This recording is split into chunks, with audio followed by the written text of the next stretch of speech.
The American family is under attack. According to the Pew Research Center, mothers are now the sole or primary provider in 4 out of 10 households that include children under the age of 18. This trend reveals one of the most severe threats to the American family: men.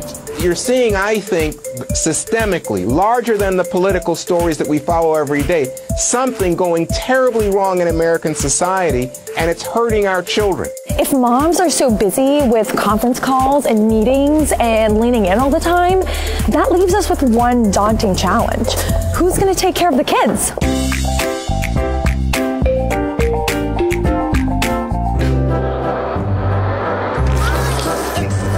Anyone who's watched movies or television over the last 40 years knows that dads are all bumbling idiots when it comes to parenting. Still, some dads are irresponsible enough to give it a try. One of these dangerous men, Christopher Pursley. Christopher runs a blog about being a stay-at-home dad. He writes things like, "I love being a husband and father," and "I am straight killing this fatherhood thing." But I was skeptical, so I decided to get the inside scoop from the person most affected by this troubling trend, Christopher's daughter, Camilla. So, I want to ask you a few questions about your daddy.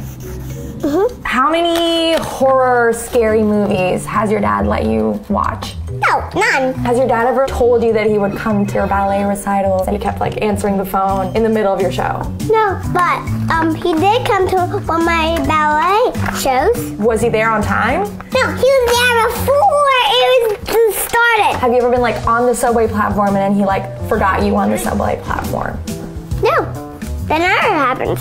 We're always holding hands. Has your dad ever vacuumed the floor and then like vacuumed the drapes by accident? No, that's just so silly. Has your dad ever, you spilled something on the floor and then he used a newspaper to clean it off? No, none. He leaves it with napkins, like paper towels. And just cleans it up? Yeah, of course. Clearly, Camilla was drinking the Kool-Aid, probably because her dad didn't know what else to feed her. So I decided that I needed to investigate for myself.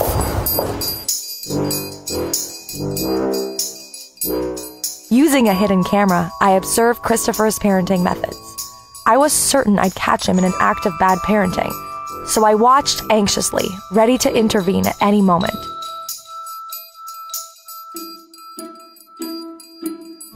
But I have to say, Christopher seemed to be a pretty great dad. He cooked for Camilla, picked her up from school, played with her for hours, and took every opportunity to teach her right from wrong. Oh, you kicked me. What do you say? Sorry. He was nothing like those TV dads. Our family we might look a little bit different, but we're all about kind of busting up stereotypes. What do you think are some of the biggest assumptions that are made about stay-at-home dads? There are so many people who offer unsolicited advice. They just automatically make assumptions that I'm inept.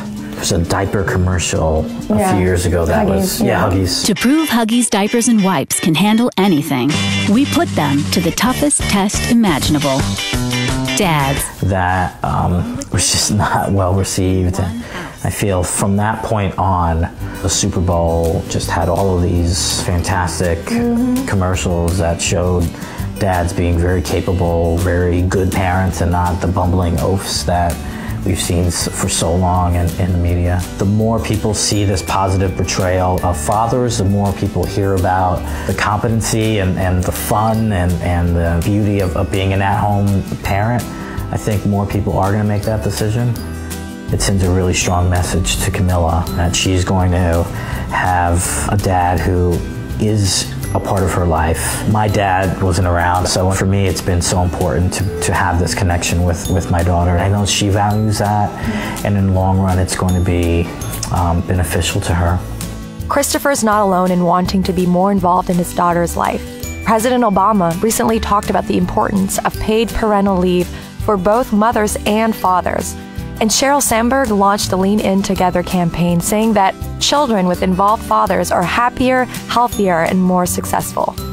Maybe it's time to change our notion of what a father can be from this. When you look at biology, look at the natural world, the roles of a male and a female in society and other animals, the male typically is the dominant role. To something like this. I have a song to sing for you on the train. It's called everybody's equal. Everybody's equal now, because a long time ago, people that were black that couldn't play baseball, or they couldn't do anything at all. You said everybody's not equal, and I said back to you,